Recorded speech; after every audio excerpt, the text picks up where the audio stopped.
Within the third and fourth parts of Ursula K. Leguin's story, Dragonfly, these parts being called Asver and Irian, after two of the characters, one of them an absolutely central character, Irian, and the other somebody who is going to become quite important, not just in this story, but in the sixth book of Earthsea as well, the one that's going to follow this very quickly.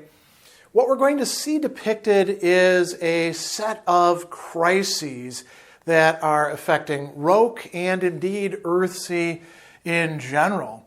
And it's precipitated, and I choose that word deliberately, with an analogy to chemistry where you add a certain compound to some other compound and then things precipitate out.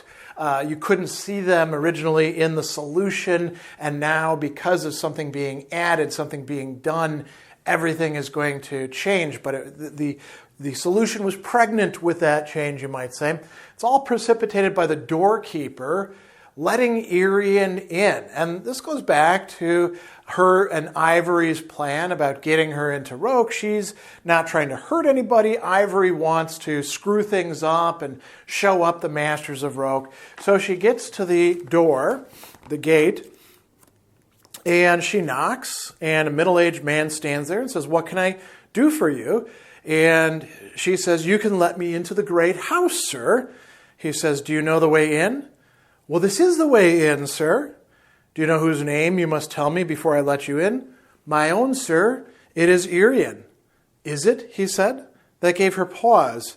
She stood silent, and we're going to come back to that topic in a bit. So he says, "It is your name, but maybe not all your name. I think you have another." "I don't know it, sir."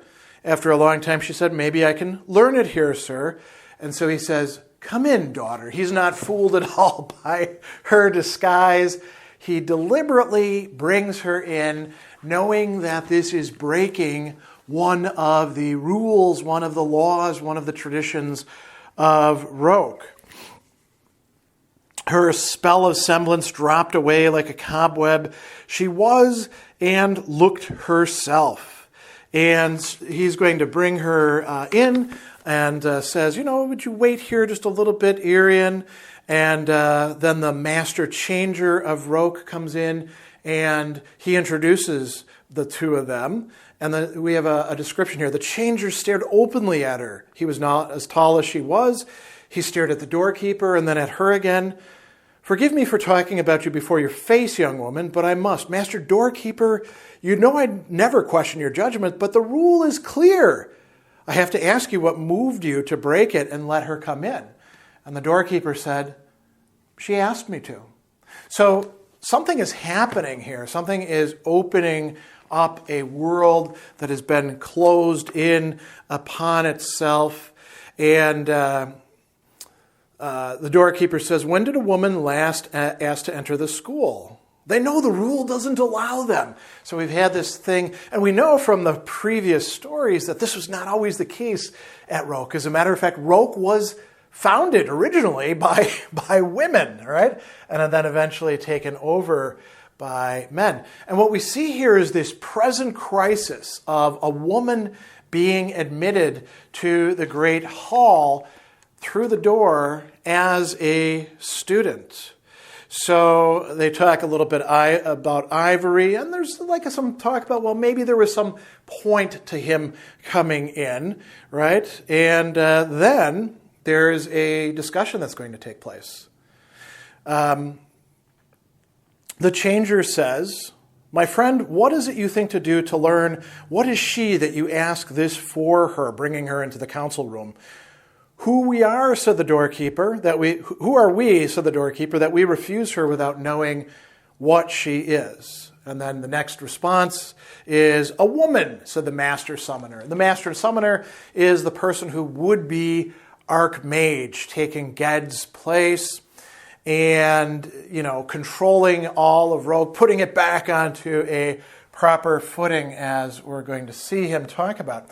And what we see in this discussion between the different members, the different masters of the Council of Roke, is that Irian has four people more or less supporting her. One is pretty quiet. The herbal, who she takes for being a groundskeeper at first. But we have the doorkeeper, who has definitely committed himself. We have the namer and the patterner, both of whom are cargs, and both of whom are going to speak up on her behalf. And then all the rest are going to be against this. So the doorkeeper says, "Come, Irian, and meet the masters of Roke." He introduces her, "Irian of way, my lords." They were silent. He motioned her to come further into the room. "The master changer you have met," right? And then we have the doorkeeper, speaking. Actually, the master summoner speaking after the doorkeeper was done. "A woman." The doorkeeper nodded once, mild as ever. "This is what you brought the 9 together for? This and no more?" The doorkeeper says, "This and no more." Now, here's where we get to the other major crisis, this ongoing crisis that isn't completely resolved, and we'll see get resolved in the final book of Earthsea. What's going on? Dragons have been seen flying above the inmost sea. Roke has no archmage, and the island's no true crowned king. There is real work to do, the summoner said, and his voice, too, was like stone, cold and heavy. "When will we do it?" So he's in effect saying, listen, this thing about this woman coming in here, this is a bad problem, but we've got a much bigger set of problems that we need to resolve. And these turn out to be interconnected, right? So the next person says, "Did you bring this woman into the house as a student, Master Doorkeeper? If I did, it would be up to you all to approve or disapprove." And they go on. And, there's a lot of considerations coming up. It's not our judgment that prevails, but the rule of Roke, which we are sworn to follow, is said by one. "I doubt the doorkeeper would defy it lightly," says the white-haired big man, raw-boned and cragged face. Unlike the others, he looked at her as he spoke. "I am Kurim Karamuk, as the master namer here, I make free with names." And they go on, and there's more discussion. Finally, the summoner says, "If you have some interest in this woman, doorkeeper, it should be pursued outside these walls, outside the door you vowed to keep. She has no place here, nor ever will. She can only bring confusion, dissension, and further weakness among us. I will speak no longer and say nothing else in her presence." And then this is where the patterner speaks. "Silence is not enough, my lord." And they go on a bit more, right? Finally, the one with the voice like a deep-toned bell looked at her and said, "As I see it, the man who brought you here meant to do harm, but you do not. Yet being here, Irian, you do us and yourself harm. Everything not in its own place does harm. A note sung, however well sung, wrecks the tune it isn't part of. Women teach women. Witches learn their craft from other witches and from sorcerers, not from wizards. What we teach here is in a language not for women's tongues. The young heart rebels against such laws, calling them unjust, arbitrary, but they are true laws, founded not on what we want, but on what is. The just and the unjust, the foolish and the wise, all must obey them or waste life and come to grief." And so there's all of this stuff going on, all of this debating that's happening, much of which is happening sort of as they position themselves in relation to each other. And what is going to come out of this is the patterner and the doorkeeper will in fact take Irian out Medra's gate, and the patterner will take her to the imminent grove. The imminent grove, for anybody who hasn't already read the earlier Earthsea things, is as old can be. It is a magical place. Indeed, you might say that magic not only develops within it, but flows from it. And it's much larger on the inside than it appears from the outside. And that is where the patterner lives. So the patterner takes her to the grove, and she lives with him there. He brings her food, and he doesn't do teaching in the grove. The trees do, right? And there's this beautiful line here. Once in the grove, she, Irian, had no thought of earning or deserving or even of learning. To be there was enough, was all. So there's a kind of contentment, a kind of rest available in the grove. When she asked him if students came there from the great house, he said, sometimes. Another time he said, my words are nothing. Here are the leaves. That was all he said that could be called teaching. And so there's a lot of discussion of what goes on in the grove. One of the things that's going to be particularly important, though, is the patterner is going to tell her the story of Thorion and the crisis that they are in. So this is after talking a little bit about the Kargs. So he says, or I must speak of harm. You know a dragon brought back our Lord Sparrowhawk with the young king from the shores of death, and the dragon carried Sparrowhawk away to his home, for his power was gone and he was not a mage. So presently the masters of Roke met to choose a new archmage here in the grove as always, but not as always. Before the dragon came, the summoner had returned from death, where he can go, where his art can take him. He had seen our Lord and the young king there in the country across the wall of stones. He said, they will not come back. He said, Lord Sparrowhawk had told him to come back to us, to life, to bear that word. So we grieved for our Lord. But then the dragon, Kalesin, came bearing him living. The summoner was among us when we stood on Roke Knoll and saw the archmage kneel to King Lebannen. Then as the dragon bore our friend away, the summoner fell down. He lay as if dead, cold, his heart not beating, yet he breathed. The herbal used all his art, but could not rouse him. He is dead, he said. The breath will not leave him, but he is dead. So they set the young king in the summoner's place to choose a new warden of Roke. And the changers spoke against it at first and then agreed to it. When that happened, they couldn't arrive at a decision. We said this and said that, but no name was spoken. And then he, in effect, prophesied. Words came to me, what my people call the other breath. I said, Hama Gondun, and Kurum Karamukuk told them this in Hardic, a woman on Gaunt. And so they had to try to figure out what that was. The king left soon after, and the Master Windkey went with him. Before the king was to be crowned, they went to Gaunt and sought our Lord Sparrowhawk. But they didn't see him, only my countrywoman Tenor of the Ring. She said she was not the woman they sought. So Lebannen judged it a prophecy yet to be fulfilled. And in Havnor, he set his crown on his own head.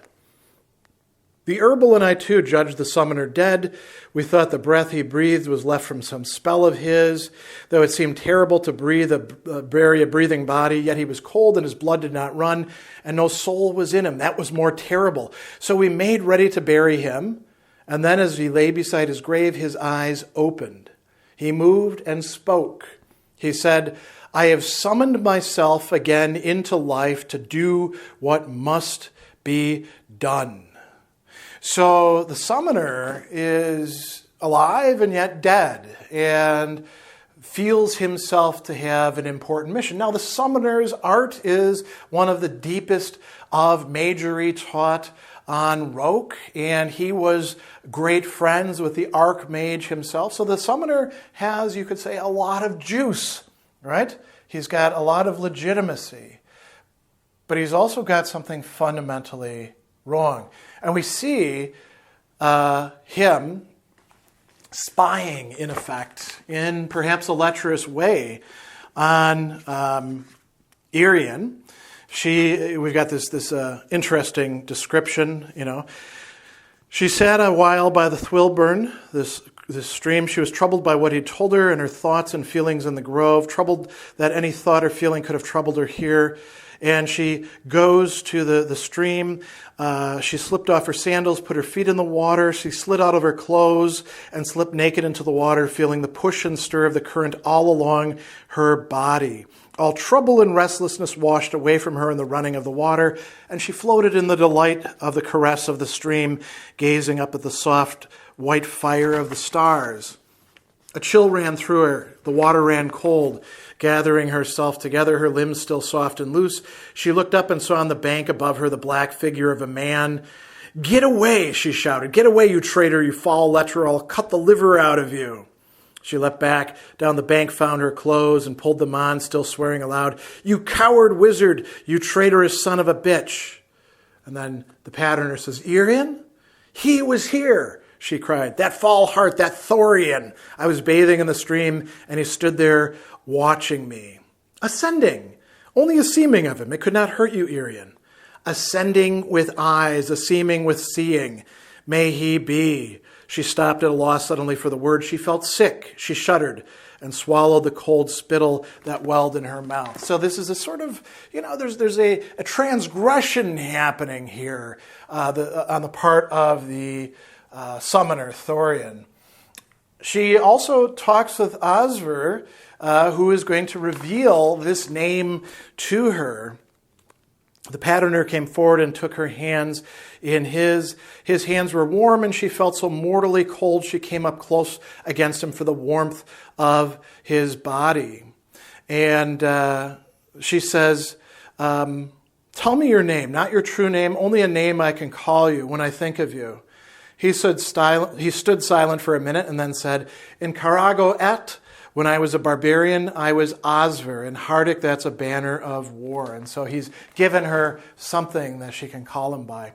And I should point out, too, he falls in love with her. Not at this point, but it's clear that that's happening, especially in the later works.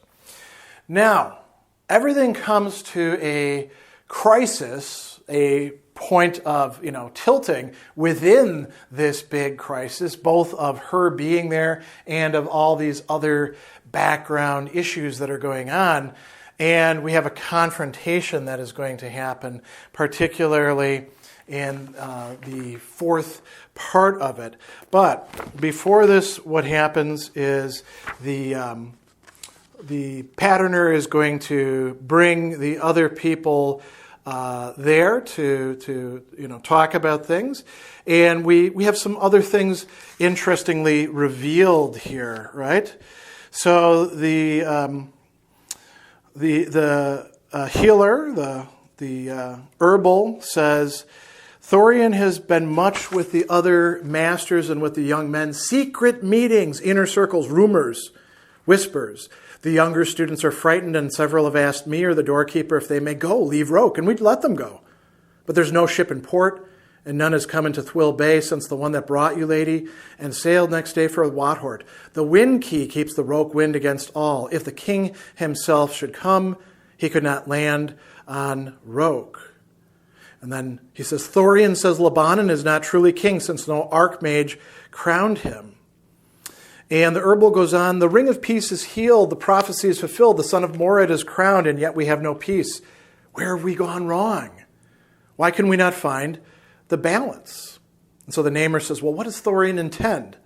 "To bring Lebannen here," said the herbal. "The young men talk of the true crown, a second coronation by the archmage Thorion," right? And so all of this is, leading to a problem. And they're talking about this issue of the balance or the equilibrium. So there's different approaches to this, right? There's several different things going on. There's a reference to the wall that separates off the dead from the living, and the patterner says that wall is not as old as the trees that we live in here, right? The trees are more closely connected to the equilibrium. But the namer says, "You're right, herbal, we're out of balance. When and where did we begin to go too far? What have we forgotten, turned our back on, overlooked?" So the patterner says, when the balance is wrong, holding still is not good. It must get more wrong until what? He doesn't know. And the namer says, what's more wrong than to summon themselves back from death? The herbal says, Thorion was the best of us, a brave heart, a noble mind. Sparrowhawk loved him, so did we all. The namer says, conscience caught him. Conscience told him he alone could set things right.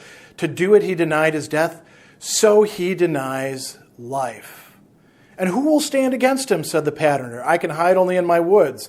And I in my tower," said the namer. "And you, Herbal and Doorkeeper, are in the trap, the great house, the walls we built to keep all evil out, or in, as the case may be." "We are 4 against him," said the patterner. "They are 5 against us," said the Herbal. "Has it come to this," the namer said, "that we stand on the edge of the forest Segoy planted and talk of how to destroy one another?" And then the patterner, where he could have said, "Oh, you're right, we need to come back from the brink," he tilts it a little bit further forward. He says, "Yes, what goes too long unchanged destroys itself. The forest is forever because it dies and dies and so lives. I will not let this dead hand touch me or touch the king who brought us hope. A promise was made through me. I spoke it, a woman on Gaunt. I will not see that word forgotten." Right? And so there's this interesting discussion. What does the pattern, the balance, the equilibrium actually require? And we get 2 different confrontations. First, the wind key shows up. And the wind key is going to come there with some young men and tell them, "Listen, I will allow this woman to leave." He comes into the grove.